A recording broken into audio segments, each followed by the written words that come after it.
এখানে কোনো দাঙ্গা লাগানোর চেষ্টা দয়া করে দেবেন না। আমি বলি যে আমরা তো একটাই মাটন স্টেক অর্ডার দিয়েছি, এটা কি? বলছে, হ্যাঁ এটা মাটন স্টেক। তাহলে এটা আমরা কি খাচ্ছি? বলছে, ও এটা তো বিফ।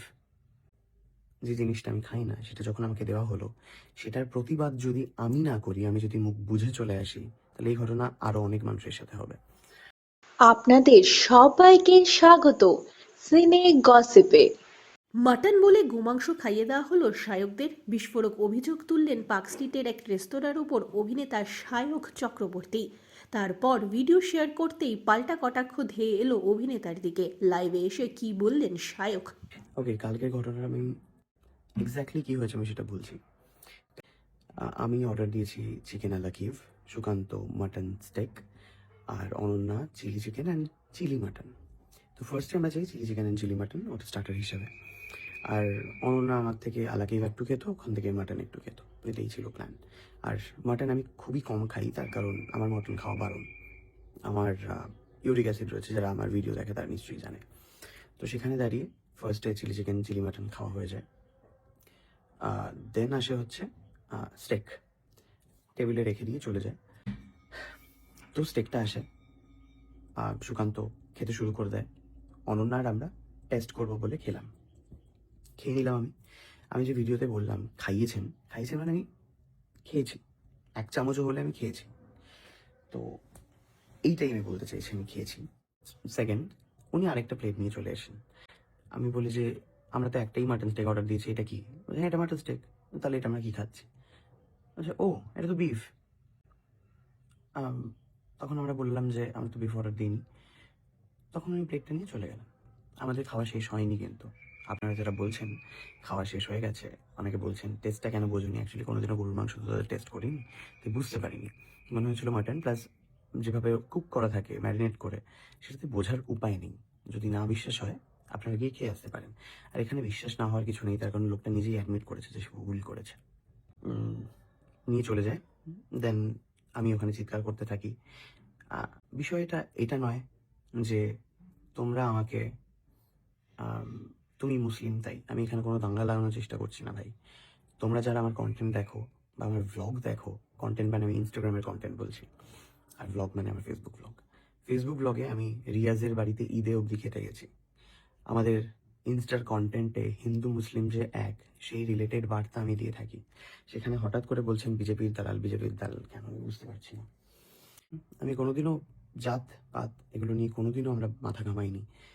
সবার আগে মানুষ, কিন্তু মানুষ হলেও কিছু এথিক্স প্রত্যেকটা মানুষের কিছু বাউন্ডারিজ থাকে। তো আমার বাউন্ডারিজ, আমি শুয়োর খাই না, আমি গরু খাই না। হ্যাঁ আমি চিকেন খাই, আমি মাটন খাই। অনেকেই বলছে দাঙ্গা লাগানোর, একদমই দাঙ্গা লাগানোর চেষ্টা করছে না।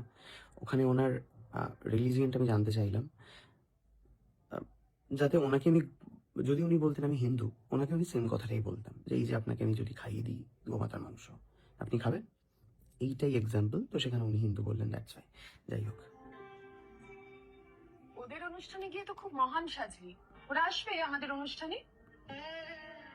মা, আপনি হঠাৎ আমরা ওড়াতে চলে গেলেন কেন? সুলিম আমার বন্ধু। দেখো বৌমা, বয়সটা তো আমার কম হয়নি।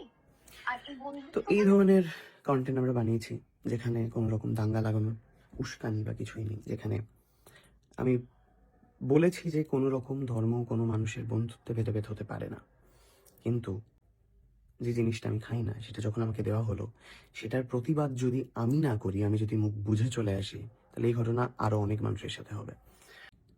এখানে কোনো দাঙ্গা লাগানোর চেষ্টা দয়া করে দেবেন না। এর আগে মানে আমাদের সিএম এর যে কোনো শোতে ধরো আমি গেছি, সেখানে অনেকে তোমরা লিখতে চলে এসো চটি চাটা। আমি কোনো রকম পার্টি পলিটিক্স করি না, না আমি টিএমসি করি, না আমি বিজেপি করি। আমার আমার খারাপ লেগেছে, আমার মানসিকভাবে আমি ভেঙে পড়েছিলাম যে আমি গরুর মাংস খেয়েছি। তো সেখানে দাঁড়িয়ে আমার ওই ভিডিওটা করা, লোকটাকে বলা আপনি এটা কি করে দিতে পারলেন। লোকটা সাথে সাথে সরি চেয়েছে, বাট যেটা আমার সাথে করে ফেলেছে সেটা জাস্ট একটা সরিতে হয়ে যায়। এখানেই আমার কথা ছিল। দেন আমি যাই পার্ক স্ট্রিট থানায়। সেখানে গিয়ে আমি কমপ্লেন করি, কমপ্লেন নেওয়া হয়, ওনাকে ওনাকে অ্যারেস্ট করা হয়। তো এটা হচ্ছে টোটাল সিনারিও। আপনারা যারা আমাকে চেনেন না তারা এইগুলো বলতে পারেন যে আমি দাঙ্গা লাগানোর চেষ্টা করছি। আমি কোনোদিনও হিন্দু মুসলিমকে তফাৎ করিনি। আমার খুব কাছের বন্ধু, তার নাম অবশ্যই জানেন, তার বাড়িতে আমি ঈদে যাই খেতে, ও আমার বাড়িতে আসে পুজোর সময়। আমি এই ধরনের পার্টি পলিটিক্সের রাজনীতির ভেতরে ঢুকে এই ধরনের জিনিসপত্র আমি করতে পছন্দ একদমই করি না। নাহলে আমি অনেক দিন আগেই কোনো না কোনো সময় কোনো পার্টির মঞ্চে আপনারা আমাকে দেখতে পেতেন।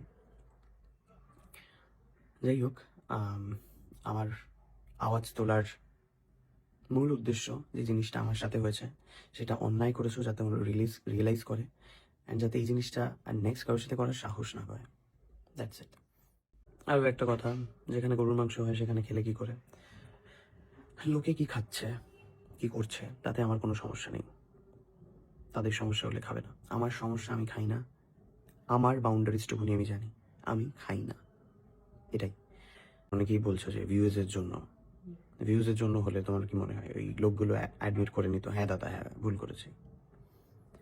সবকিছুতে একটা ব্লগার মানে একটা তকমা দিয়ে দেওয়া ভিউজের জন্য, এগুলো না বন্ধ করুন। আমার যথেষ্ট ভিউ আসে, আমাকে অ্যাটলিস্ট লোকের ভিডিও চুরি করে পোস্ট করে লোকের ভিডিও থেকে স্ক্রিনশট নিয়ে পোস্ট করতে হয় না, ঠিকঠাক নর্মালি ভিউ আসে। তার জন্য এই সমস্ত সাম্প্রদায়িক দাঙ্গা সৃষ্টি করবো এই ধরনের মনোবৃত্তি আমার নেই। তার কারণ আমি কলকাতায় থাকি, সমস্ত ধর্মের মানুষ এখানে রয়েছেন, আমার কারোর সাথে কোনো সমস্যা নেই। আমার হিন্দি বলতে সমস্যা নেই, আমার বাংলা বলতে সমস্যা নেই, বাদ বাকি ভাষা আমি জানি না। তাই কেউ হিন্দি বলছে কেন বলছে এসব নিয়ে আমার কোনো নাটক নেই আমার জীবনে। আমার সমস্যা শুধু এখানে, যেটা আমি খাই না সেটা আমাকে খাইয়ে দেওয়া হয়েছে। That's it. আমরা হলাম সিনে গসিপ।